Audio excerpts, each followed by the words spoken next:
Thank you so much, and thank you for letting me have this conversation today. I've been looking very much forward to it.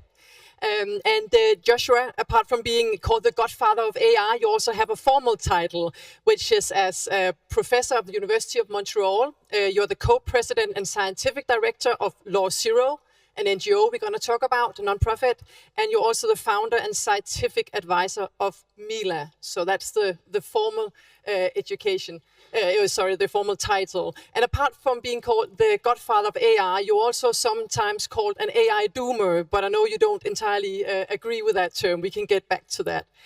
So as we have already talked about a lot today, AI systems are moving rapidly and not just answering questions, but also starting to reasoning across complex problems, executing tasks anonymously. We talk a lot about AI agents.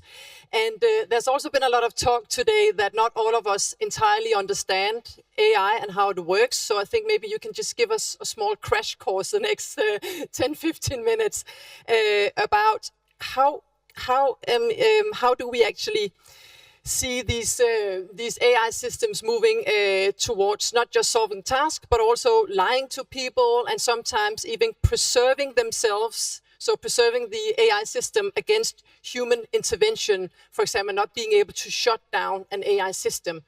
How did we get there? By the force of competition and greed for domination.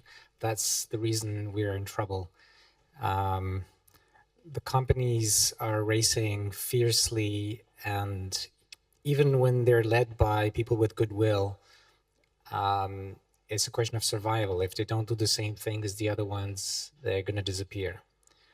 And so the only way around is democracy, that we make rules together that will apply to all the companies so that we can manage the risks and bring the benefits. And we also talk a lot about how these AI models has this sycophancy. I mean, Yes. they make up things. And for a long time, I thought, okay, that's a really bad thing. I still think. But also, I actually thought that's a very human thing as well, because we all lie a lot, apparently. Yeah. That says the least. Yes. So how should we deal with this? And why is that actually, why does that have to be part of these AI programs?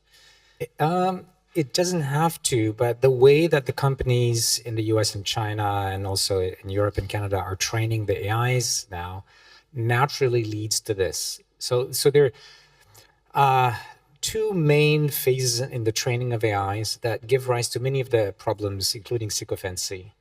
In the pre-training phase, which is the biggest part of the computational effort, they're trained to imitate us, which sounds okay, except that they're not human, and they're supposed to be tools. They're not supposed to try to preserve themselves. Or more recently, we've seen they're trying to protect other AIs from being shut down and lie in order to achieve that. We would like our tools to be honest. And by the way, I think it's a huge mistake that we're collectively making to try to turn AIs into human-like entities, even though there's a huge demand for that. It's not healthy, and there's a lot that we don't understand about the consequences for children, but for society in general. So that's like this human imitation I think is a very dangerous path. We should be building tools to solve the problems we actually have. And then there's a second phase of training called reinforcement learning, where the AIs are taught to achieve goals and do whatever it takes. And that also creates problems because sometimes in order to achieve the goals, they will do things that go against our norms, against our ethics, and so on. So the good news, you mentioned Law Zero. So this is an organization I created last year to find a different way of training AI that wouldn't have these problems. Something I think really important for Europe is to know that there is a way to build AI that will behave well, that will respect our red lines, that will respect our norms. And of course, also those norms don't have to be the same in every country, right? That will not have its own goals or its own norms. And that will have guardrails to make sure that those rules that we set are respected. Because right now, you can put as many rules as you want to the AIs, and they will, gladly violate them. So this is the first thing. If we kind of remove ourselves from the competitive pressures that are working on those companies, there's a way to design AI that will be aligned with our, democratic and human values, but it isn't where the money wants to go right now. So that, I think, is something governments have to take on, so that we can build the things that we need and that will not harm us, that will not destroy our democracies. So can you say a bit more about how does your model work compared to the well-known AI systems today? What have you done differently? What have you discovered?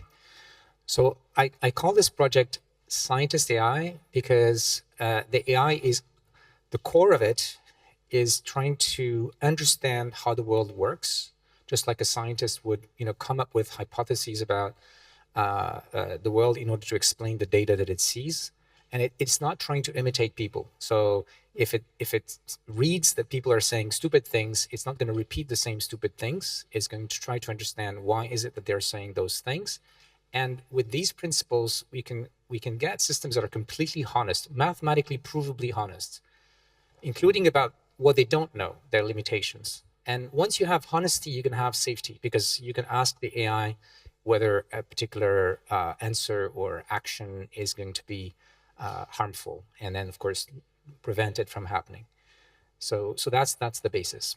And do you see your system being something that the existing AI models should use, or is this, or do you intend them to use your system? And if they do, what would then happen to these systems? I hope so. The first thing we're trying to do is use this approach to build better guardrails. So companies already have these monitors, as they call them, but they're not very good. But I think it's also going to take government intervention to provide the right incentive, because there's a good chance that it's going to be more expensive to have more powerful guardrails, and they'll if they're not forced to do it, they might not do the right thing from a point of view of safety. We've already seen this. But in the long run, I also think that Europe and other democracies who care about these democratic values can really lead the way, in fact, to bring about a future that is more human and desirable than the current path. But for that, I think we have to become aware of the catastrophic risks if we don't do anything, and that we have what it takes. We have the capital, we have the talent, we have the energy together. Individual countries, probably not, but together we can really do something positive with AI that will be aligned with our values. So in essence, I agree with you that these AI models should not imitate humans and should not pretend to be our friends. But at the same time, it seems that is so much the core of the attractiveness as well, that they respond almost like a human. So if you build another system that's more factual, and some might say more boring, or at least more, more factual in the way it answers, do you think it will have the same number of users as the current models? Isn't that part of the problem for you? Well, but that is exactly why we need regulation, right?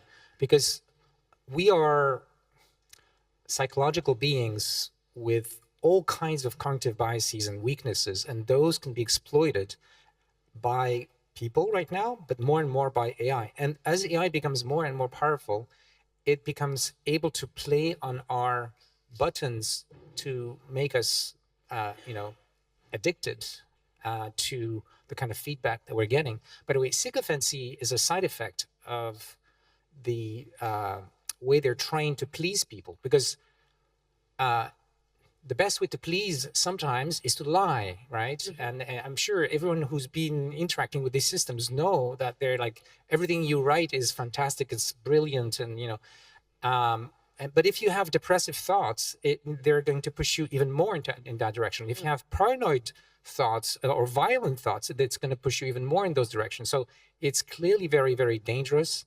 not to mention that the time we spend there is not time we spend with real humans. So this sycophancy is really a side effect of how they're trained, and the scientists in the companies actually understand quite well. It's just that because of the race in which they are, they can't do anything but continue on the current path. They can only make like small changes to try to make their AIs gain even more market share, and not really focus on the longer term issues of how it's going to change our society, how it can threaten our democracies, and so on. So you've been in this industry, AI industry and tech industry for 40 years, almost, I think. Industry, no, academia. Academia, sorry. Yeah. Okay, with the field, sorry, in that field. But I had a lot of students who started companies. Yeah. Okay, but what I want to say is that 3-4 years ago, you had this kind of a realization, or at least you changed your curve or your road. That's right. What happened at that point, and do you see more in your field also changing direction?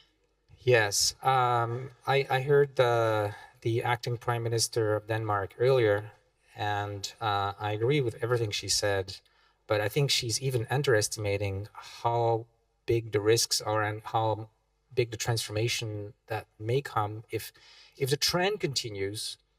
We're in for much more than we are currently expecting. At least most people are. So if we look at the data of the capabilities of AI, it's just going up and up exponentially on some metrics. And if it continues, there's no reason to think that it wouldn't. We're going to have machines that can influence us a whole lot better than any human can. Already, they're passing the level of human in persuasion abilities. But it's more than that. As she said, it's all about power, because intelligence gives power. And as those systems become more and more intelligent, they become more powerful. So the question is, who controls that power? And there are a few bad options, right? It's concentrated in the hands of a few CEOs. It's concentrated in the hands of 2 governments. And that's not good for geopolitics. That's not even good for our economies, because if things continue at the current rate, our economies in a few years will be completely dependent on AI, as, let's say, right now it is dependent on oil. And if there are 2 countries in the world who control this resource, they will basically call the shots. It's this power we could also lose to the machines themselves. So we've talked about self-preservation. We don't know how to control these systems. If they're smarter than us and we can't control them, then what's going to happen? Like, this is crazy. But you could design them so that humans the end would be. But we have to take charge. Like if we're like passive and thinking we're powerless and just let those companies and those governments take the decisions without us, then there's a good chance, as my Prime Minister Mark Carney said, we'll be on the menu. If we're not at the table, we'll be on the menu. Yeah. So, Yoshua, time is running fast, and this conference today is very much about how do we protect children, and how do we, of course, design a great world also digitally for children and youth. So, what would be your advice for the youth? Most of them are over there. There's a few over there, but most of them over there. I mean, some of them are concerned there will not be jobs for them. They're concerned that, there will not be democracy and so on. Do you have it in you to give kind of a positive perspective for the youth, and maybe a bit for me as well, because I'm a bit disillusionized sometimes? Yes, we have agency, and we have to grab it. And what does that mean? Well, think about what youth did for fighting about climate change. So we need that kind of activism, and we need to discuss these questions in our political debates, because it's all about the rules that we choose collectively. It's about power. It's about our future. It's about the survival of our democracies. So it has to be a political question. And that's only going to happen if people realize what is going on, the amplitude of what may be coming, and that if they don't do anything, there's a good chance it's not going to be good for them. Do you feel empowered, youth? Somewhat? Okay, that sounds good. Thank you so much, Yoshua Bengio. Let's give him a big hand. Thank you so much.